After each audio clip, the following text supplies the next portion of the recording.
Every bed on every ward. You never know what's coming through the door. Never. Lives depending on the NHS. I wouldn't have been here today, but for them. For a week, the BBC was allowed inside the Royal Blackburn Hospital. A rare opportunity to see the everyday pressures. It's a fight today for the beds. By Monday morning, the medical wards in A&E are full. As it goes there, then we can give that vascular bed back. Yeah, I've given it. But in intensive care, space must be found.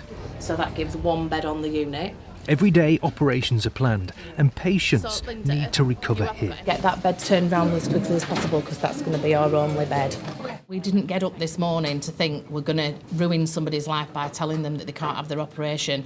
We're trying to juggle the beds. It's a case of sometimes the staff laugh at me because I do walk up and down the unit like this and I go, we're still spinning. At some point today, the plates won't crash and we will have enough beds for everybody. And that's the same today. Hopefully today we will have enough beds for everybody. Right now, this means patients are waiting. Stephen has elective surgery for throat cancer. He's been told if no recovery beds are available, I'm in limbo, really. It might be cancelled. Hoping it's going to be today, because it's obviously with the cancer, you've got to get it out as fast as. Across the week, staff talked about the challenges of finding beds. In theatre, with the operation nearly over, vascular surgeon Robert Salomon gets a call from the A&E. So I'm trying to sew quickly because I'll need you downstairs. On his mind, beds. Having your hand on someone's aorta is what you do. But having to do that and have phone calls of someone else going off and someone wants you on the ward and you've got another patient to do and you don't know if you've got a bed, that's the thing that stresses you. Minutes later, he's come into hospital with pain in his abdomen and his blood pressure's gone down. He's on his way to the emergency department. Someone with an aneurysm. Ronald Phillipson. He's 84 and has collapsed. Another elderly patient with an acute complex condition. Another family desperate. How important is this place to you? Lifeline. A lifeline, because her mother, Ronald's wife, has been admitted on the same day.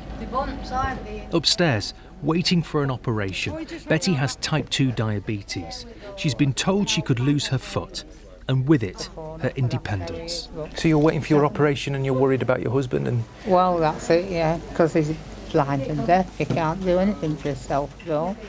But you've got to concentrate on your operation, haven't you? Oh, I can't concentrate on that until I know he's all right.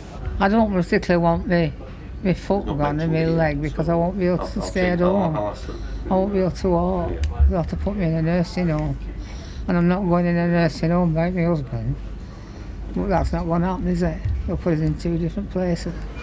I'm getting straight down on the bone there, okay? But this is the reality of the NHS today.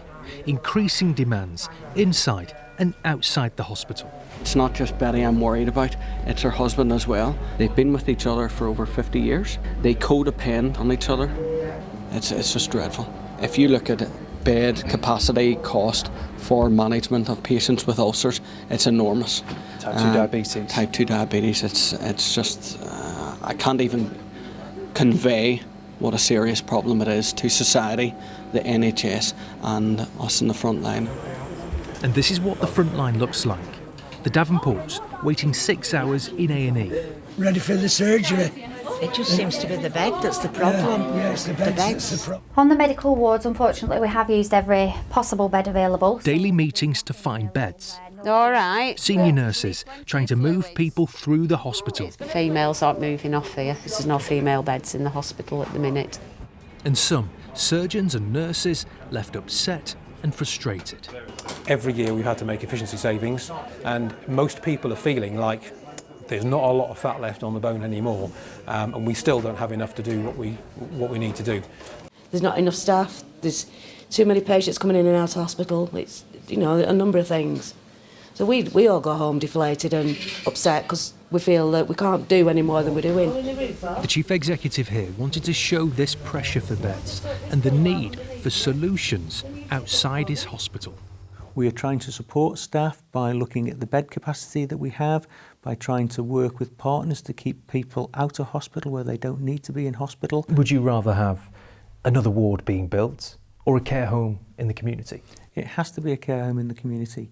You don't want to be in hospital if you don't need to be in hospital. I would far rather have capacity in the community in terms of nursing homes and care homes. Coming in this way, young man. Everyone here is treated. No one is turned away. And take Betty. She was due to move to a care home this week, together with her husband Ronald. And this is the moment a bed was found and Stephen got his cancer operation. Mr. Bradbury, they'll be coming for you to the theatre in the next 5 minutes. They are. What about that? It couldn't have been timed better. All right, you ready? They are. Yeah. Brilliant. Life Poof. inside the Royal Blackburn Hospital. Thomas, BBC News.